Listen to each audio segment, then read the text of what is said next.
Stage, I want to say just one or two words. Thank you for being seated in the open pews, and we're trying to maintain social distancing, so we appreciate your helping us with that. If you have a mask, do wear it. If you do not, we have some we put on the table over here, and if we run out over here, we have some more in the back of the building. So everybody, please wear your mask throughout the course of the performance today. As you know, we are live streaming, and we welcome those who are joining us over the internet for this performance. I'm not going to take extra time. My name's Don Olive. I'm the pastor here. But I want to introduce to you Terry Weber. He has a few words of starting for us. Thank you, Pastor. Yeah, I'm Terry Weber. I'm the Artistic Director of the Word Players. Thanks very much to Fifth Avenue Baptist Church for co-sponsoring this performance with the Word Players for the community here at Fifth Avenue and the environs. We're so happy that you're here, and we're so happy that we can offer this free of charge to the community. But of course, we always gratefully accept donations. There are ways to do that on the table here and in the table on your way out. This is Tommy Robb, who's behind me here, put together this collection of stories and songs, and I think it kind of speaks for itself. I do want to say the Word Players does have a couple of other events coming up this month. We are showing a recorded streaming of the one-act play Loving, which is the story of Richard and Mildred Loving. Most of you are probably familiar. That's the Supreme Court case in 1959, I forget the date now, 57, that made interracial marriages constitutional. Prior to that, they were unconstitutional.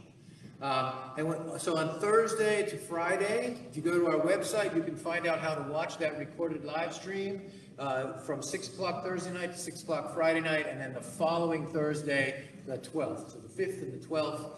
If you're interested in watching that, please go to our website, wordplayers.org. You can see how to do that. Then also on November the 16th, we're going to have a live staged reading at the Square Room of a new comedy called Big Mama's Kitchen. So you might really enjoy that. We'll be at the Square Room, so you might want to put that on your radar as well. But again, thank you for coming. And without further ado, Knoxville Freedom Songs and Stories.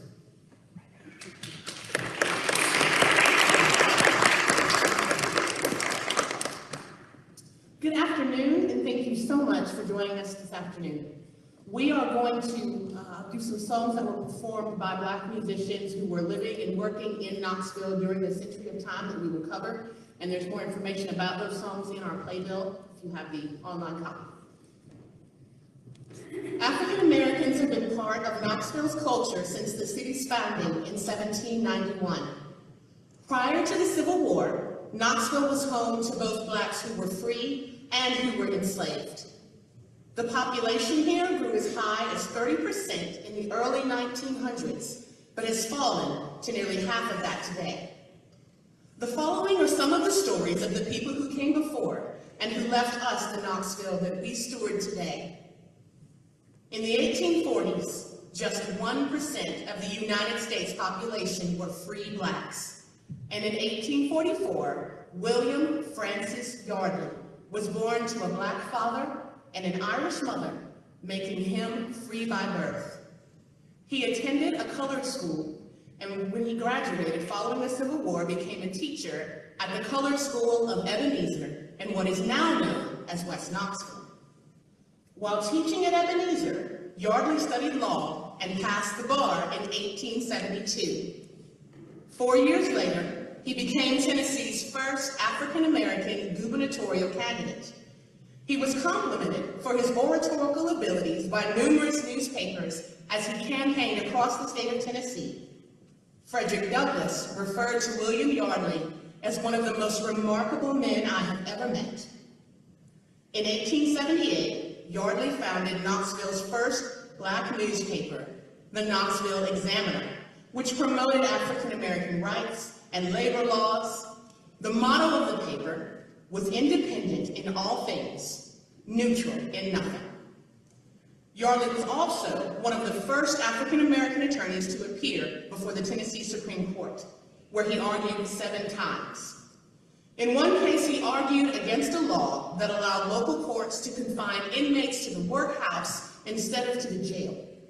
Inmates were held beyond the end of their sentences until their labor paid off the cost of their prosecution. The courts were clear that no exceptions would be made for the poor. Yardley lost that case.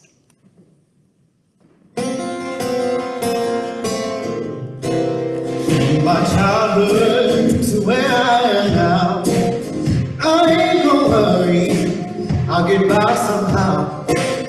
My mama had 'em, daddy had 'em too. I was born with the blues. I'll tell you something, friend, it ain't no joke. I wouldn't take my past life on my way home. My mama had 'em, daddy had 'em too. I was born with the blues. I use my guitar for my pillow. All along has even been my bed. Blues, my only companion. I had to sing the blues for my eating bread. Oh yeah, I want to know before. Oh me, I come from a broken home. My mama had 'em, daddy had 'em too. I was born with blues. Don't believe I'm singing just the way I want mine. Don't believe I love you, look what a fool I've been. But I'm not ashamed, ain't that blues. I've been living with the blues. Rocks was my mother and father's pillow.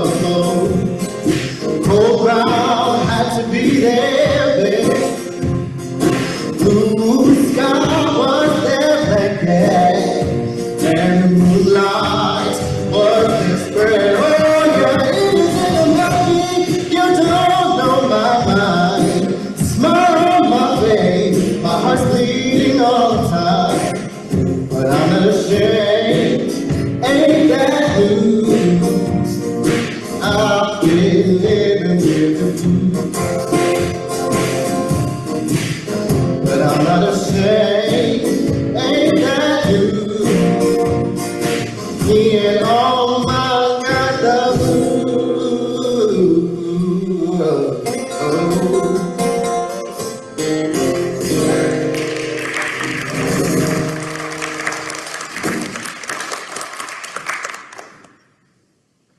In the decades following the Civil War, Knoxville was considered by both Black and white residents to be one of the few racially tolerant Southern cities.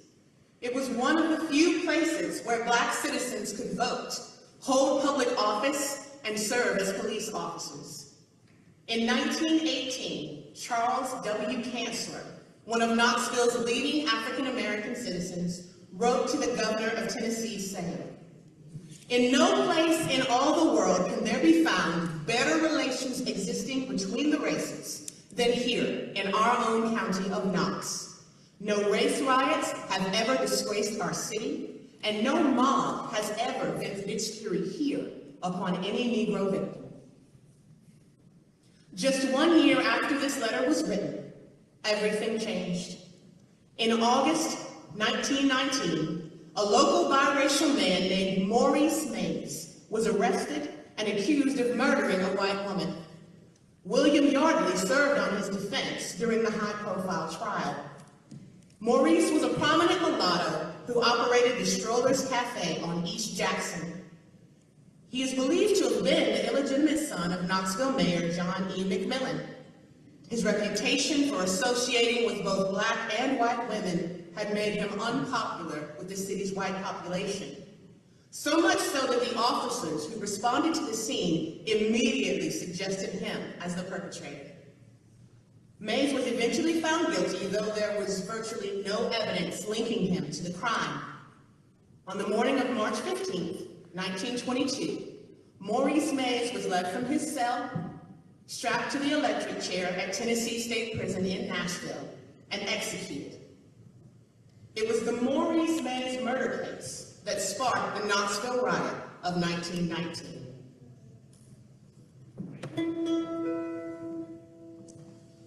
I want Jesus to walk with me.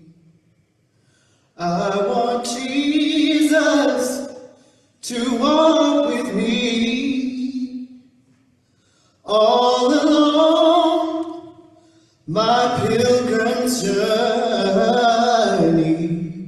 I want Jesus to walk with me. When I'm in trouble, walk with me. When I'm in trouble, walk with me. When my heart is almost breaking, I want Jesus to walk with me. Well, in my trials, walk with me. Well, in my trials, walk with me. When my head is bowed in sorrow, I want Jesus to walk with me.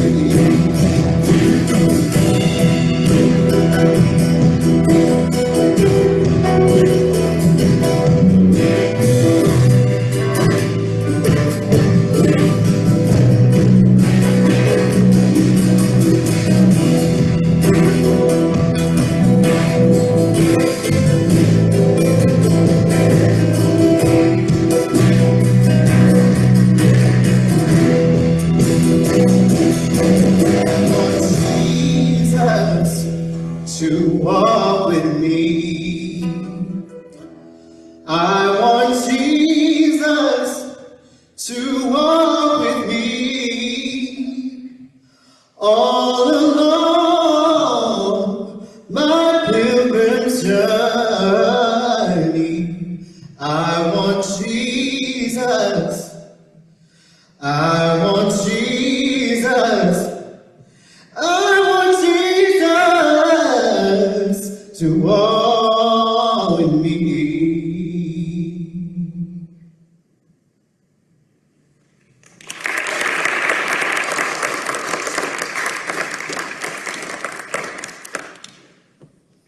It took less than 8 hours after Maurice Mays was arrested for a mob of 5,000 to assemble at the Market Square jail where he had initially been held.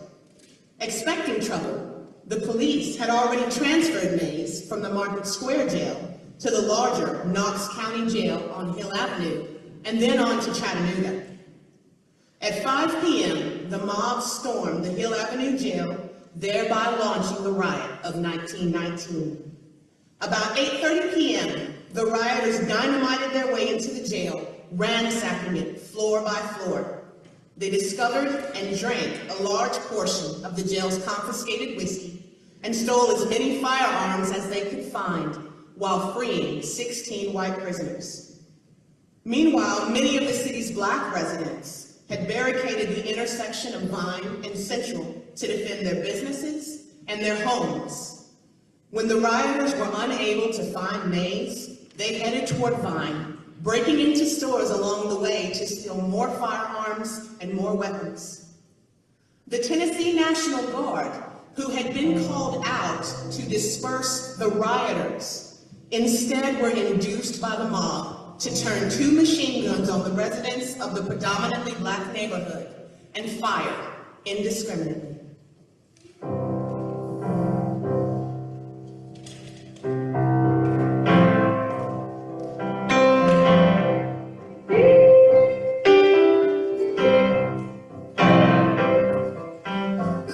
Two weeks, they almost took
each neighborhood gradually fled and dispersed, allowing the guardsmen to gain control of Vine and Central early the following morning. The National Guard aggressively searched all the homes. A citywide curfew was imposed, and 200 white citizens were deputized as violence continued to erupt throughout the day. At the end of August 1919, the Great Falls Daily Tribune reported 4 killed in race war riot, while the Washington Times reported scores dead. Other newspapers placed the death toll at just 2. But eyewitness accounts suggest that the dead were so many that they were buried outside of the city and dumped in the Tennessee River. The riot was the worst racial episode in Knoxville's history, and it shattered the city's vision of itself as a racially tolerant Southern town. After the riot, many Black residents left Knoxville, and racial violence continued to flare up in the years that followed. In the aftermath of the riot, Knoxville saw the beginning of the decline of its Black population.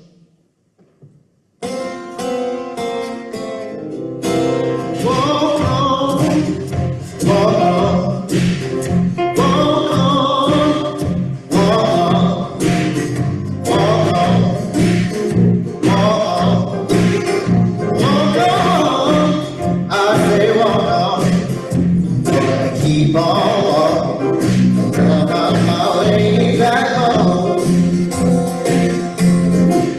Well, your mind gets worried when your shoes get thin. You don't know where you're going, but you do know where you've been. Walk on, walk on, walk on, walk on. Keep on till I find my way back home. People happy, thinking used to happiness. Maybe it's true, happiness is for me, I guess. Walk on, walk on, I say walk on.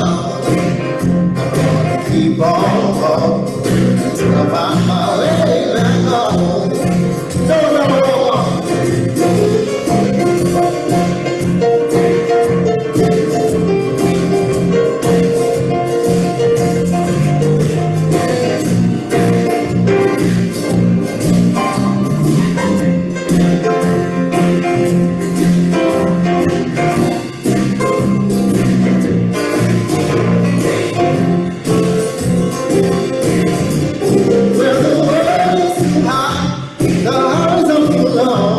Don't need us be together, cause we can get along.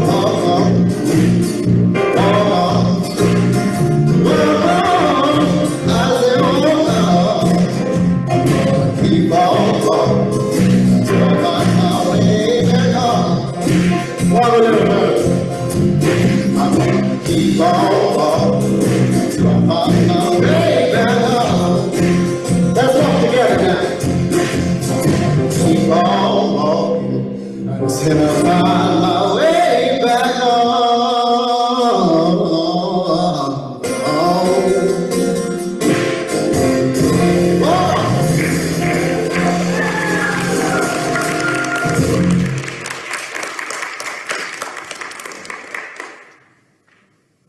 What is now the Old City was once a portion of a neighborhood known as the Bowery, and its history is extraordinary.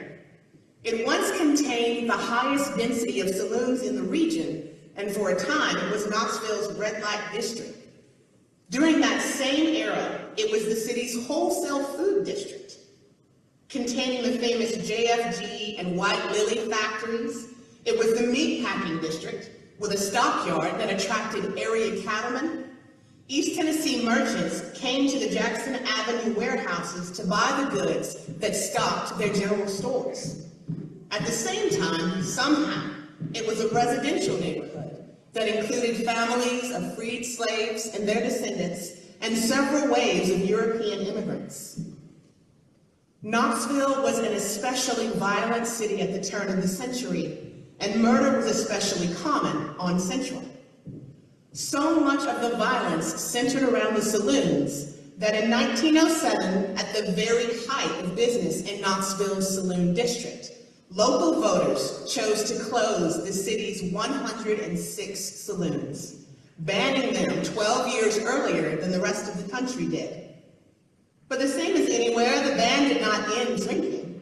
It just offered new opportunities for bootleggers, speakeasies, and sporting clubs in the immediate area of the Central Street saloons. The same reform movement that brought about this prohibition also concentrated prostitution into one area 3 blocks east of Central, which was named Friendlytown. As many white immigrants became more prosperous and moved away, the area became more and more associated with the Black community known as the Bottom. Around the corner, a stone's throw away from the former saloons, prominent Jackson Avenue remained respectable and prosperous, while Central was described as loud and shoddy, existing in a sort of legal twilight.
The saloon ban did change the character of the neighborhood, which became quieter at night, and the multiple empty saloons bred new businesses.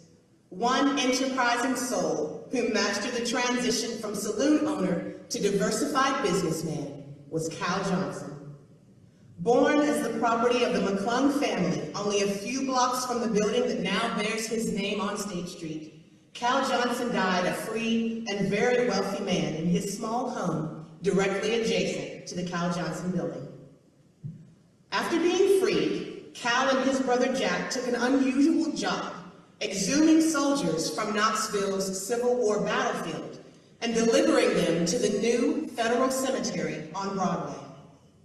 They saved and reinvested the money, purchasing a wide range of properties along State Street. and Cal came to own and operate 3 saloons, which were patronized by the leading men of the era and was the most popular whiskey house in the city. Cal was also a horse lover who bought champion racers, one of whom set the world speed record at the Chicago World Fair. He owned the only horse racing track in Knoxville, in the Burlington neighborhood near Chilhowie Park.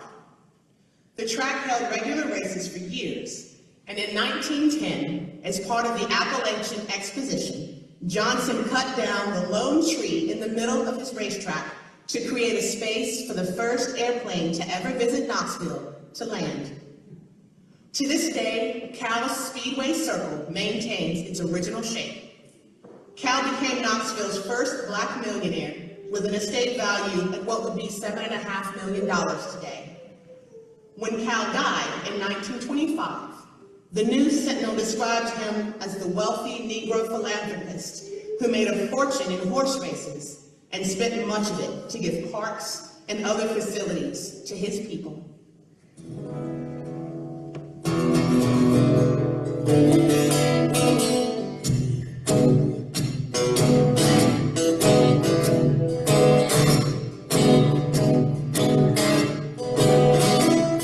Now listen, all you prize fighters who don't wanna meet me. I say, listen, all you prize fighters who don't wanna meet me. I'm gonna take it from me. Stay on Joe Lewis's beat. Oh, now he's won all his fights. 23 or 4, left 20 of his opponents lying on the floor.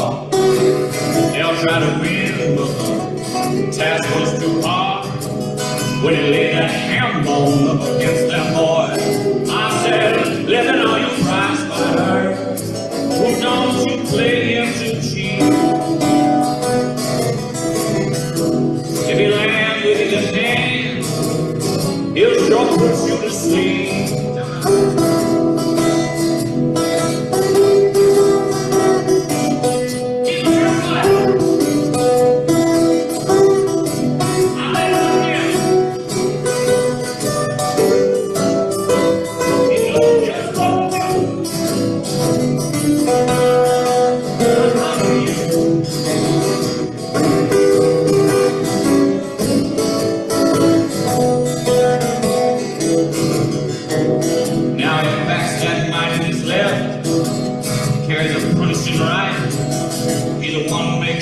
Or as high as a kite. He charges his opponents from the beginning of the gong, batters them into submission and they all sing along. I bet on a brown bomber, boy, he knows his stuff, and he lays it on his opponents until he get enough.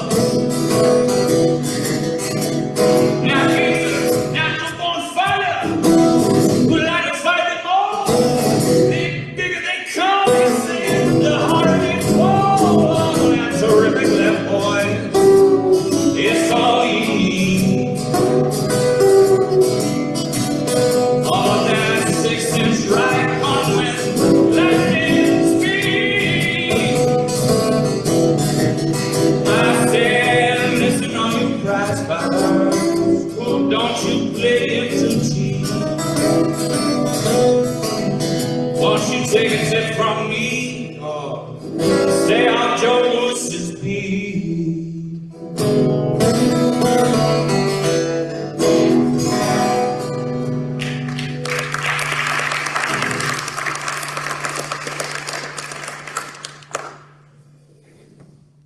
Murder was common on Central Street, but it was rare on Gay, and State Street was right in the middle.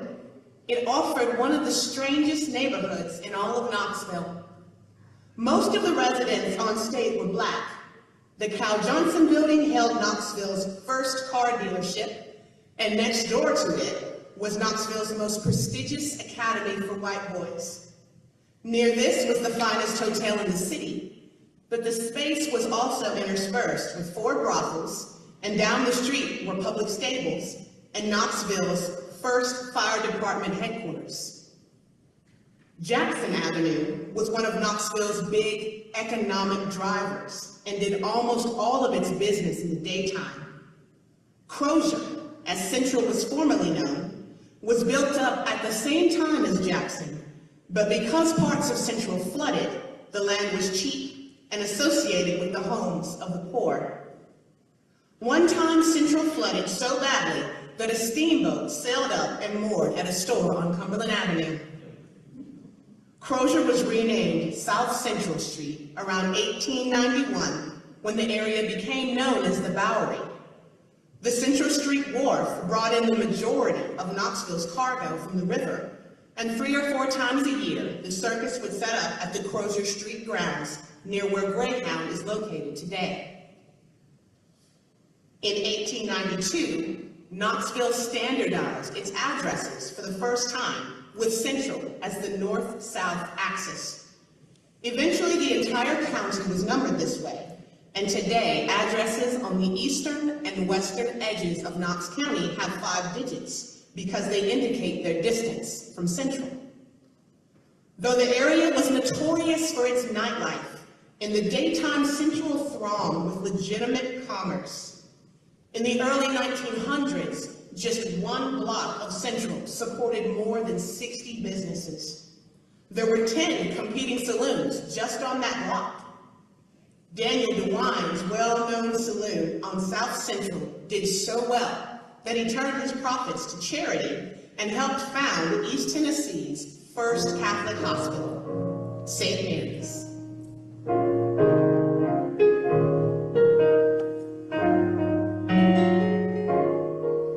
Oh, sweet and lovely lady,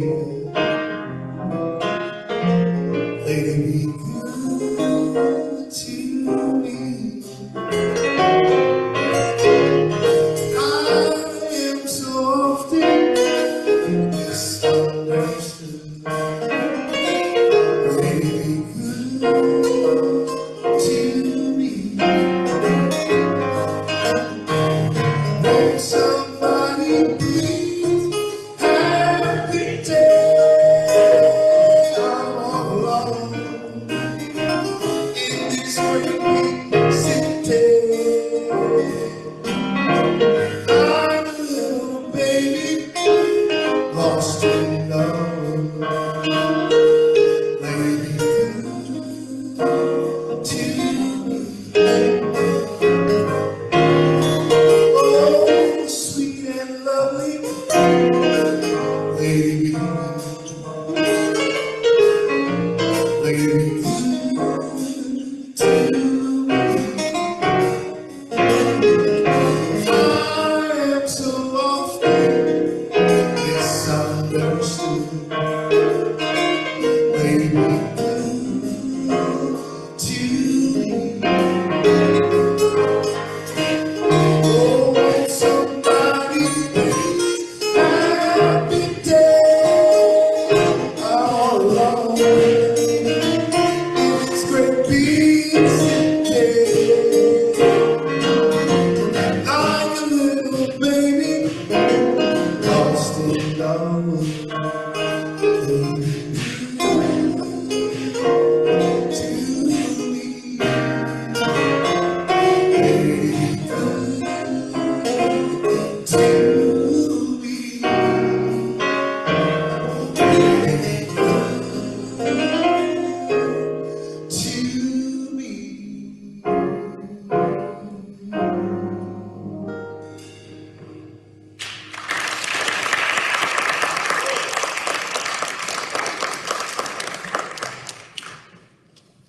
August 8th is remembered as the day that Andrew Johnson freed his slaves, and that is the day Knoxville traditionally observed Emancipation Day.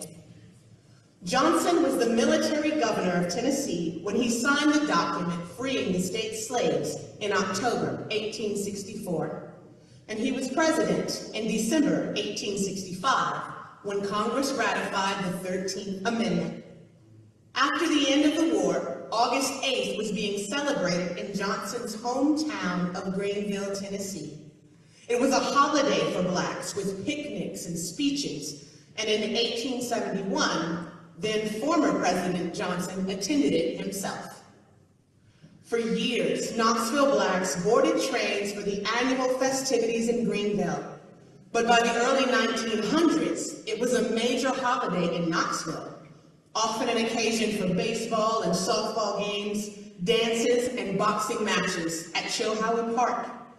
It was sometimes even an occasion for a downtown parade, and at least once, Emancipation Day witnessed an all-black automobile race at Cal Johnson's racetrack.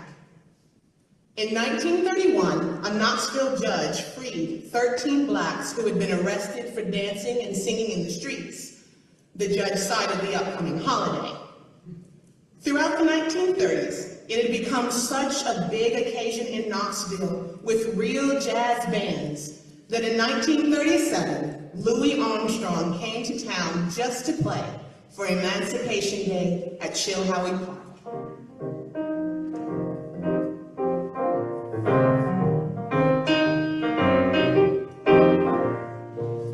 Rampart Street in New Orleans town, known to everyone for miles around, for Creole music and real jazz band.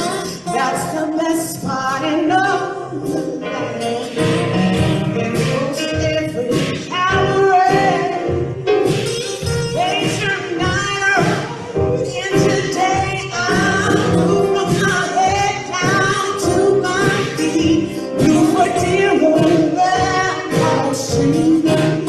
I'm gonna go down to Tom Anderson's cafe.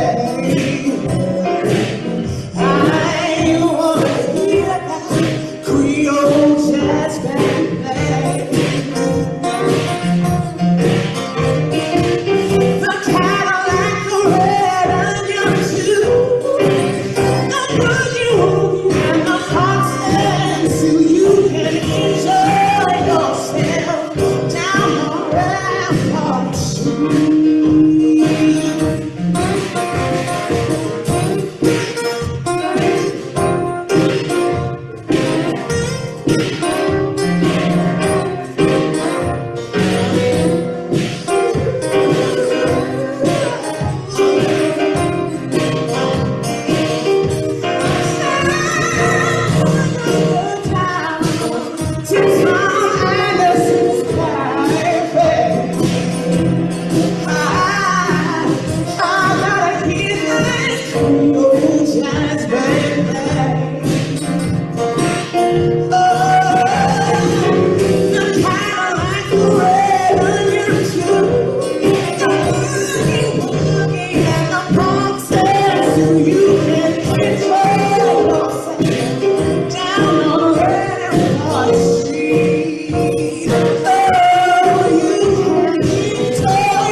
Federally funded urban renewal made its way through downtown Knoxville in the 1950s and 60s and erased huge urban sections to the south and to the east of the intersection of Jackson and Central. After massive demolition removed much of the walking distance customer base, the area's old foot traffic businesses faded away. Several shopkeepers sold out and sometimes even left their buildings emptied. Entire Black neighborhoods were bulldozed to make way for the Knoxville Civic Auditorium and Coliseum. At the time, thousands of people lived in desperate conditions in several hundred acres on the east side of downtown. Urban renewal removed thousands of those residences. some of them dangerous slums, but others were well-kept homes. Displaced residents were pushed out east along Magnolia Avenue and what is now Martin Luther King Avenue. This movement created a wave of white flight, and when public housing was planned for East Knoxville, many white families moved out and made for the developments in West Knoxville. Blacks who had been evicted from their neighborhoods moved in. Although Magnolia, as a business and residential street, remained mostly white through the 1970s, it spawned several Black-owned businesses and became increasingly important to the displaced Black community.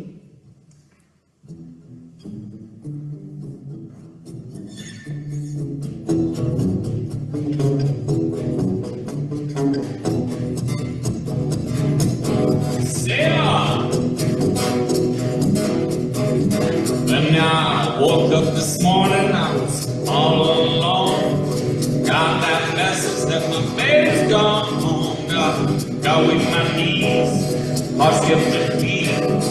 Tell by that what she doing to me. I started winning and singing, moving down that line. I'm gonna keep on winning till I find that gal of mine. Turnpike, in my toe. Tell by that, Lord, I really got to roll. The car was passing on, left and right. Tell by that, Lord, I have a rough night. Started getting in the city, moving down the line. Gonna keep on winning till I find that gal of mine. Sarah!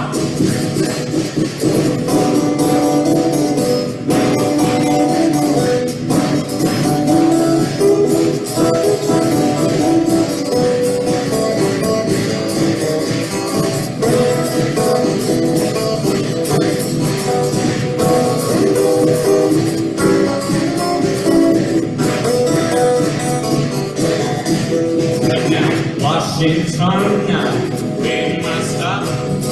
I was tired and the car was hot. Got so hungry, but I could not eat. Thinking I thought it was Tennessee. I started winning and singing, moving down the line. I'm gonna keep on winning till I find that gal of mine. Now, Richmond, Virginia was next in line. Break to a stop to see that gal of mine. All the hollers up on the hill. I found out I suppose some still started winning. I'm singing, moving down that line. I'm gonna keep on winning till I find that gal of mine. Now, it was hollers down to Tennessee. I found out she was waiting there for me. I got there and my troubles didn't end. My gal is gone, she left with my best friend. I started winning and singing, moving down the line. I'm gonna keep on singing till I find that gal of mine.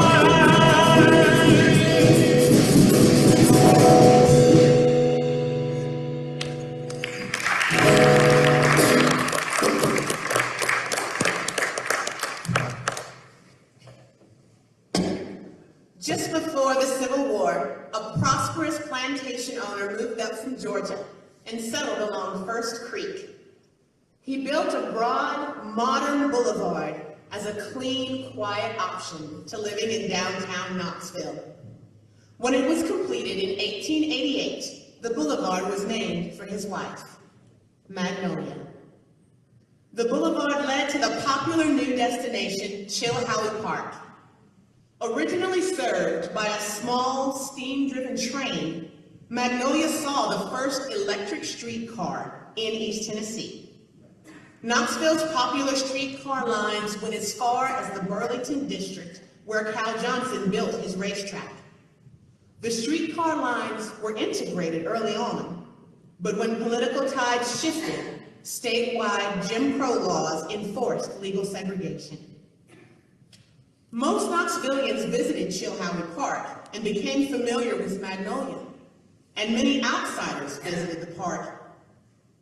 The modern boulevard early in the 20th century, Chilhowie Park was the site of major expositions.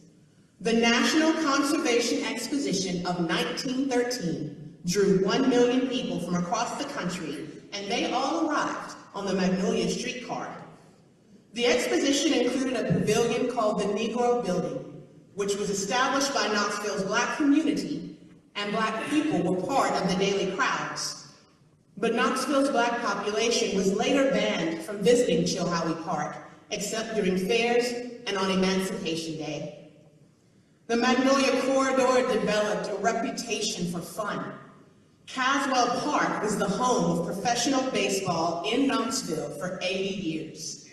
For a century, Magnolia was more familiar to Knoxvillians than Kingston Pike. It was the home of the region's first Catholic high school.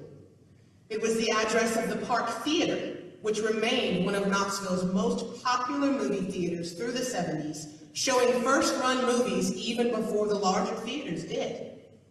It was the location of one of the region's biggest bread bakeries, Swan's, and it was the home of the Hartman Beverage Company at the time that it introduced a new soft drink called Mountain Dew. From the 1860s to the 1960s, Knoxville saw a dramatic change. The layout of the city today is almost the complete opposite of what it once was, as population movements have recreated each neighborhood. For half a century after the Civil War, Knoxville saw no race riots and no lynchings. There initially was integration in the city, and the population was on its way to becoming fully 1/3 African American. It was the kind of place that a former slave could become a millionaire, and a free Black man could run for governor. It was also a place that shifted backward under Jim Crow laws and began to ban its Black citizens from places where they once moved freely. A goal of Knoxville's reform movement was to corral all crime into the neighborhoods of the poor and to keep the marginalized together and out of sight. Yet an incredible diversity still thrived for decades. In 1918, it was said of Knoxville, "In no place in all the world can there be found better relations existing between the races than here." 1 year later, that perception was destroyed. 100 years later, we again see the image of our existing relations falling apart. When the city looks back 100 years from now, what will our descendants see in our treatment of one another? Knoxville is not just a city with a storied past, it is a city with a rich future, with the freedom songs and stories that we will write together.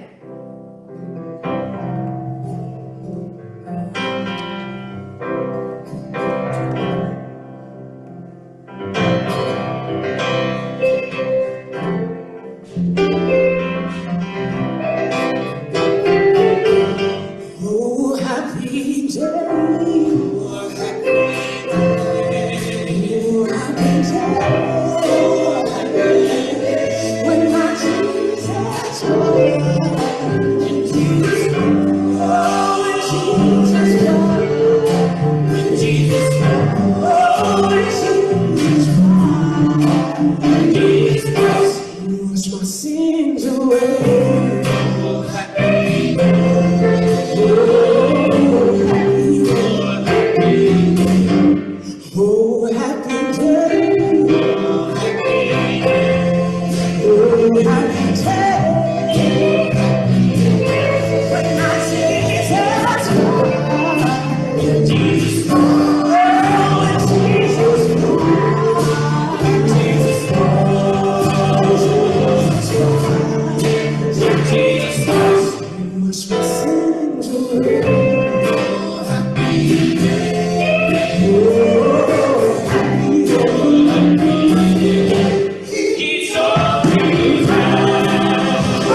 sitting right in the middle of that story.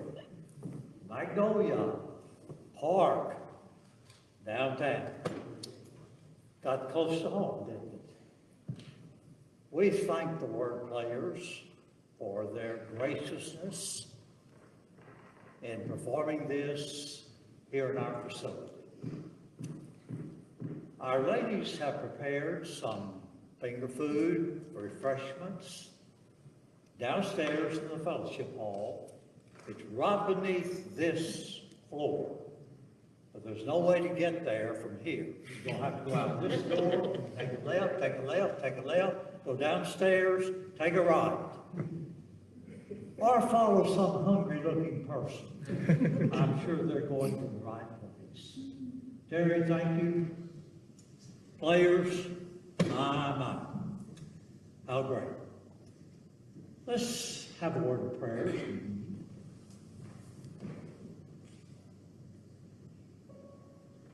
Father, our hearts are filled with song and story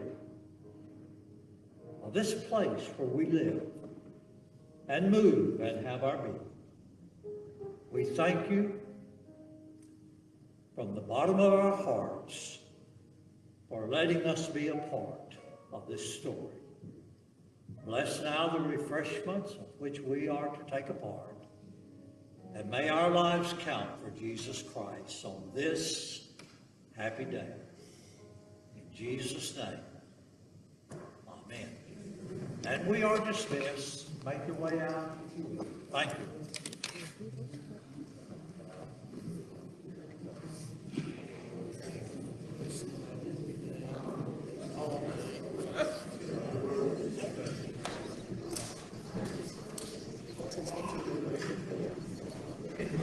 Can I see the hand?